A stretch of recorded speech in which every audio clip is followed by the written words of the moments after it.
Hello guys, hello friends, welcome back to the channel, BetterKM2 here. Today I want to talk about the power of light tanks. And let me start with a clear statement right away. If the power of light tanks is still being debated in this game, then, in my opinion, many players still don't truly understand the rest of real meta. In my previous videos, I said that light tanks are extremely strong and highly capable in this game. Some of you disagreed with me, and honestly, I like that because everyone defends their own ideas and shares their perspective. But in my view, if light tanks are played properly, if you can manage not to die in the first 30 seconds of the game, they are the true power of the game and the real OP tanks.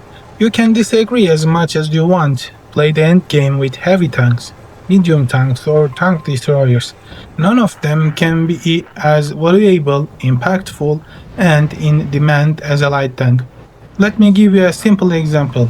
Imagine a light tank that doesn't even deal much damage, but provides 8 or 9k spotting during the match, locks down 2 lanes, and completely paralyzes the enemy team's movements.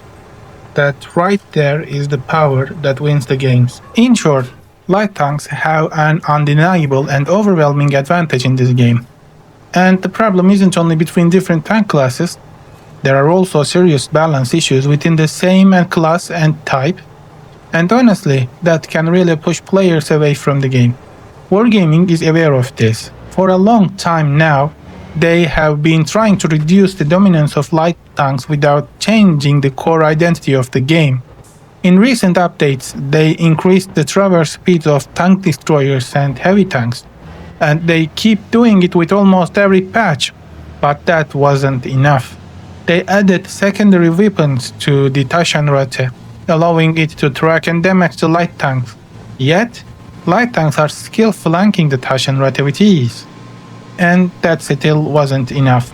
With the idea of counter light tanks with light tanks, they made several moves over the past few years. They introduced the Teshak line. These tanks shred enemies with Gatling cannons and can erase an enemy light tank with a single magazine. With Update 2.0, they also gave the Birkenkaffer the ability to blind spot light tanks hiding in bushes.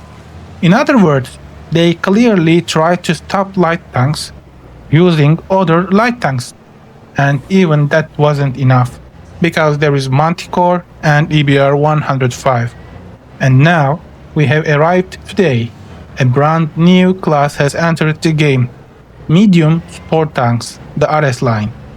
These tanks have low penetration but extremely high rate of fire, and in my opinion, they were designed specifically as hard counters to light tanks. You can think of them as an upgraded version of the Teshaks with some armor on the top. Let me be clear. For players who can't play light tanks are pure suffering. For players who can play them well, they're a reward. And for skilled players, Ares tank line may become even more valuable than that. You know, people who can play light tanks will be an expert in RS lines, and I think RS line will clear the game. But let me add one important thing.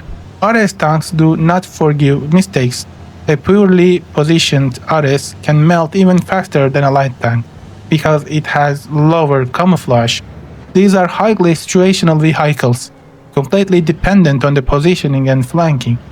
If you have a teammate who truly knows how to play an RS, you no longer need to fear light tanks in the late game, no matter how open the map is.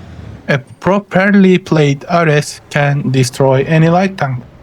And that's why I am saying this. Maybe, just maybe, the reign of the light tanks is finally coming to an end. So, what do you think? Are light tanks still the kings of the game? Or can the RS line truly shake their throne? Or light tanks were never the kings of the game? I'm waiting for your comments. See you next time. Bye bye.